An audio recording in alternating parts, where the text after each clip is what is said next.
Greetings, level 50 lovers, City of Heroes fans, etc., etc. Hey, welcome back to the 50/50 Showcase. This is episode 31. We are on the back end of this adventure together. This is the first of my 5 masterminds. You have seen me run through what? Blasters, controllers, corruptors, defenders, dominators. I think that was the all of them, right? And now we are moving ourselves onto. Sorry, I'm trying to fix my camera here. We're moving on to masterminds. We're in the second half of the alphabet. We got masterminds, we got sentinels, we got tankers still left, and then that'll leave our last 5 to be a surprise potpourri. Maybe I'll throw some Chaldeans in there. I don't know. Or some of my favorites. We'll see what we do. But anyway, this is 31 Witch Leather. She is a thugs mastermind. She is traps as her secondary, and she has mace mastery as her tertiary power set. I think thugs traps is, I don't want to say popular per se, but I think it's known to be a fairly potent combination. So we're going to take a look at the mids build, and we'll show you what I was trying to do with it. And we'll see what you think, and then we're going to go ahead and run some solo missions. We're going to run some team missions and show you how this build on paper actually operates in the real world of a fantasy world known as City of Heroes. So, without further ado, let's take a look at mids. Here we are. Here's Witch Leather's build. As you take a quick glance, you can see this is probably a fairly pricey build, right? Most of my mastermind builds are a little bit on the pricey side of things.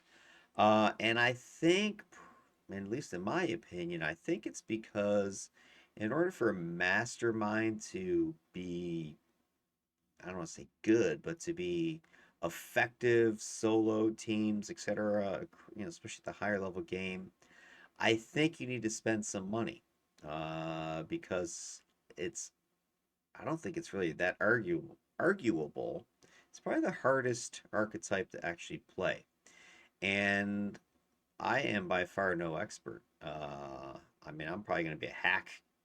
You'll probably, some of you will consider me a hack based upon the way I play it. And I'll get into that, as I talk about strategy and the build and such. But anyway, I think you're going to see that most of my mastermind builds are a bit pricey. They're going to have the ATOs, they're going to have some purple sets, etc. And I think that's just because, for me at least, that's how you need to get them good, as they would say, get good. So take a look at this. I've got the ATO set Command of the Mastermind up here in Called Thugs. I've got the other ATO for Mastermind's Mark of Supremacy sitting down here in Call Enforcer. And I'm sure some of you looking at the build might be saying, dude, why'd you put it in that one? You should put it in the other one. I don't know. I really don't know exactly what I was doing other than I saw some builds online, saw some advice online, and I try to adapt some of that, just sort of use some common sense. So, but I don't know if this is perfect or not, or who really cares, right? But anyway, those are two full 6 slotted ATO sets, and ATOs are pretty pricey. If you have to buy them off the market, you're looking 7, 8, 9, 10 million each. So you've got 12 of them right here. So that's probably 100 million just with those two powers. Then you're looking over here, Call a Bruiser, my third pet in. Oh, by the way, Masterminds, they are pet based classes. I should have said that first. You got 3 tiers of pets. You got the thugs, tier 1. You've got your enforcers, your lieutenants. This is tier 2. Then you got your boss pet, the bruiser. And you get 3 of these, you get 2 of those, and you get 1 of those out once you get high enough level, level 26, 32, something like that. You get all of your little pets running around. And then Thugs actually has even more pets because you've got another power known as Gang War, which throws out a whole bunch more little minions running around out there. They're like minions probably because they're so squishy. But anyway, as I was saying, the Bruiser, my third big pet, the boss one, he's got the purple, the very rare IO set, Soulbound Allegiance is sitting in here. And then if you just look around, look at this. I've got a, I think this is a PvP set sitting right here. Panacea and Triage Beacon. I've got some Luck of the Gamblers, which are an expensive set in combat jumping, stealth, force field generator, maneuvers. I was trying to go for recharge if you haven't figured that out yet. So I've got those expensive sets sitting there. I've got another very rare purple set, Gravitational Anchor, sitting in a web envelope. That's pricey. I've got a full set of Call to Arms, which is pretty expensive, and Gang War. So really, this is expensive stuff. Oh, and don't forget, I got a Universal Damage set and Trip Mine over here. So I think the majority of my powers have very rare or ATO or just highly desired power sets, not power sets, but the IO sets. Yeah, I've got a Gladiator's Net, another PvP recipe sitting there. I've got a Ragnarok chance for knockdown. That's a purple set recipe. So anyway, I've got really expensive tastes here. I mean, this is probably one of my more expensive builds, maybe one of the most expensive builds. I mean, this is easily half a billion. I mean, come on. I mean, you got purple set, ATO sets, and a bunch of these other ones. Two purple sets, that is. So yeah, this is going to cost you a pretty penny, as they would say. And I was fortunate enough to have the resources to kit this character out along with my other masterminds. This was one of the last archetypes I really experimented and messed with. So I had already established all of my other characters and had, different farmer builds that I could go and run, fire farms, ice farms, smash the farms, etc. To get the money that I needed for these masterminds to make them good right from the start. So I was able to you know, power level this character up to 50 pretty quickly and then slaughter up along with my other ones because I had many of these sets and purples and ATOs already in my base or in my email just from buying loot packs and getting purple recipe drops, etc., etc. So anyway, that's sort of the background information. Now, hey, what am I trying to do with this character? Well, aside from jack up her stats, as you can tell from the choices of power sets, if you take a look, I went with as many of these unique aura boosting defense resistant powers as I could get. So here in Command of the Mastermind, you've got the pet AoE defense aura. So when you slot that, if I'm not mistaken, your pets, your thugs, they emit an aura that boosts the defense of all pets. The Call Enforcer, I've got the Mark of Supremacy. This has similar, except it is an aura of resistance or regen. I believe these auras are around the pets, not around you, but I may be wrong about that. I don't remember off the top of my head. There are some of these rare, mastermind type of powers that emanate from you, and other ones that emanate from your pets. So excuse me if I don't remember which ones are which. It kind of really doesn't matter because the way I play, I'm going to be right with my pets anyway, so who really cares who's the aura source or not? Then with Bruiser, I've got Soulbound Allegiance, which has a chance for build up in him. And I forget again if this power is just triggering for the Bruiser or all your pets or for you. Exactly how it works. I don't know. It's the mystery to me of masterminds. Like all these different pets and what they do and how they work. Some people don't, put the ATOs. They slot them, Franken slot them. I don't know. Again, I'll be the first one to tell you, I really don't know what I'm doing other than I wanted to get all these different ATOs, mess around with them, see what they do. So I got the build up. I've got the Call to Arms, another defense aura power right here in Gang War. So that's going to boost up that. I went with the leadership pool for maneuvers, assault, and tactics, which is going to help me and all my pets with survivability and the ability to hit. What else did I grab here? Any of the other aura things? Not that I can see off the top of my head. Triage Beacon, though, I do have the plus hit points, plus endurance, proc aura thing. So yeah, in Triage Beacon, that will trigger. It does trigger in like your this PvP recipe does trigger in these aura type powers like Triage Beacon. What is that? That plant power. The plant power set has the tree. That can also work in there. So anyway, this will trigger. It will pulse every now and then. Health, I grabbed Chance for Absorb. So if you kind of just glance around my sets, I've got lots of aura things, lots of things that are help me help my pets stay alive. And I also have lots of defense powers with combat jumping, stealth, maneuvers. I took the Scorpion Shield with Mace Mastery, which is also defense. And that's all because all those powers are going to work with force field generator, which is the big power here. So for traps, if you're not aware, force field generator has the highest, single source of defense of any power in the game, I dare say. I don't 100% know that for a fact. I know at least from the buff sets it does.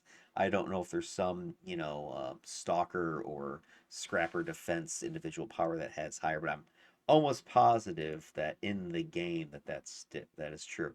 And so if you take a look, this power by itself is going to give 15.84% defense to all different types of attacks.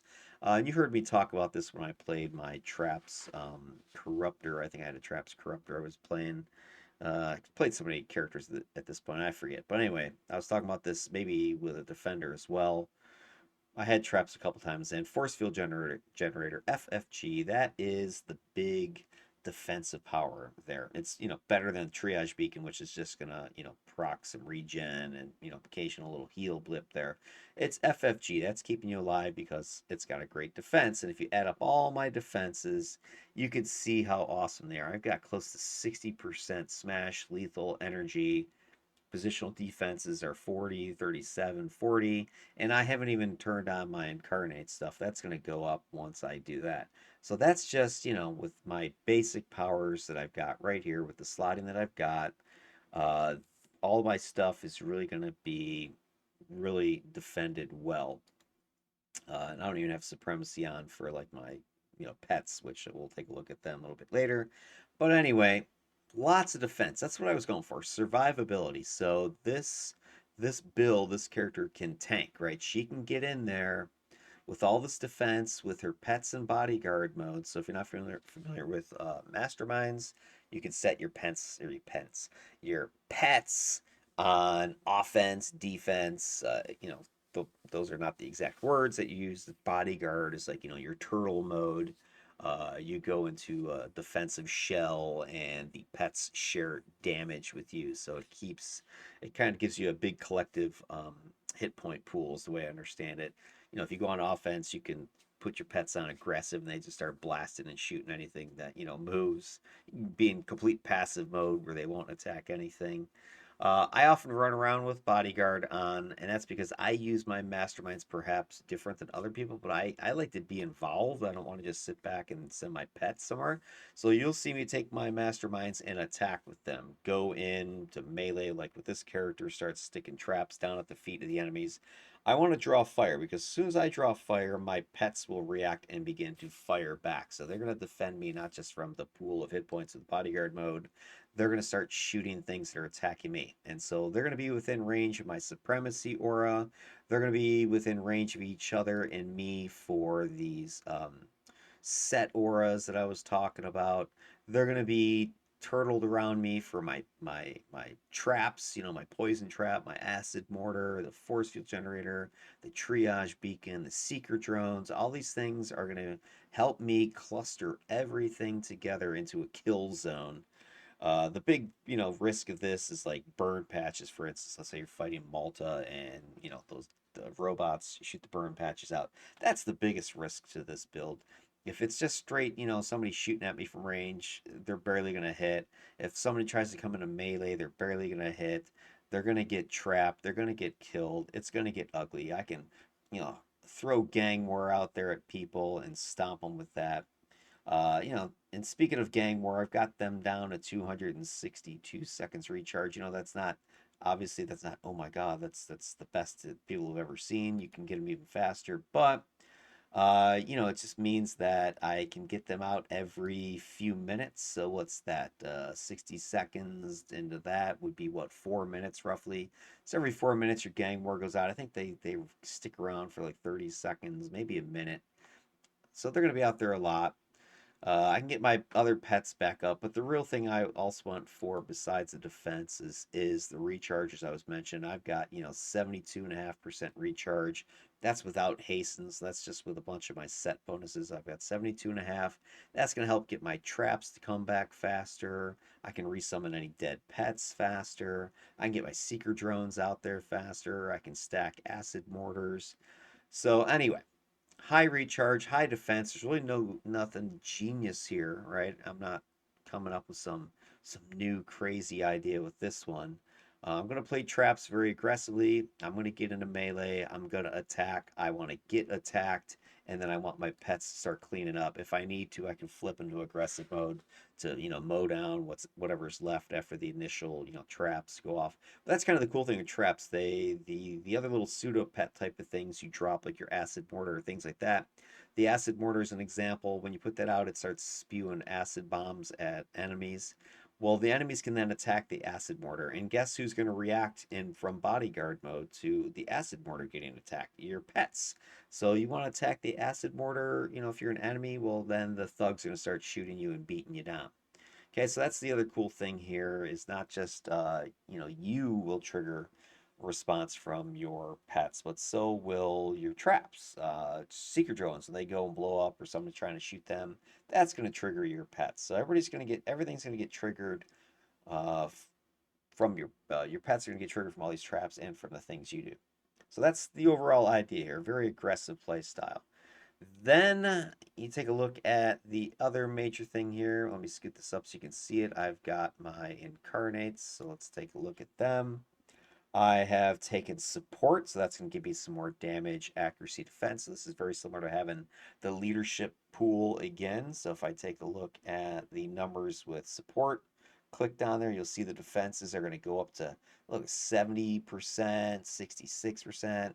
Over the positional stuff, you got 52, you got almost 50, so about 50% positional, 70%-ish for the big, damage type, smash lethal energy. That's huge. If you turn on your alpha, the radial, that's going to also boost my defenses more. I've got 77% now. I've got over 50% in the positional things. It's also going to boost up my recharge. So where's my recharge overall? It's not going to show my global, but all my power is going to recharge even faster. So for instance, if I go look at Gang War again, pull this up. Now the recharge on this is sitting at 229, so that shaved some more time off of it. That's under 4 minutes, so what's that, like 3.5 minutes or something like that? I've got the gang war coming out, and again, I think they stick around for about a minute. So that's going to be great. Then you've got Vorpal. When I hit with the Vorpal, that's a cone, almost like a teleport attack. It's going to have a side effect of boosting damage, or sorry, defense. So when I click that and hit with it, your defenses can go up even higher. I don't think it shows up in mids. So I think it's not factoring in how many targets you hit. I've got degenerative, the interface that's going to debuff max hit points plus put out some DOT toxic. That's a great pairing with, your acid mortar and your poison traps, which have the minus regen. They have the minus resistance, minus defense, the toxic stuff. So those two traps throw in there with your degenerative procking, max hit points. You can really debuff the crap out of strong enemies like arch villains, heroes, giant monsters, elite bosses. What else did I got here? Then I've got Ageless. So Ageless is going to give me more recharge when I click that. And I've got that running. Let's use our example of the Gang War again. So Gang War, now I'm down to 180 seconds. That's 3 minutes. The Gang War is back. So, that's easily every, handful of mobs, on a mission. That's, probably a couple times, 3 times you get Gang War out on a typical, you know, 10-15 minute mission, depending on how long you're running. The other stuff you're going to see, I've got lots of procs here and there as well. Like if you take a look at Caltrops, it's a great place to put some damage procs. Let me scoot this down for you. I've got the chance for resistance debuff. I've got the chance for energy damage. I got the chance for knockdown. That's always hilarious when people not only are stepping on caltrops and bleeding and running really slow, they start getting knocked down.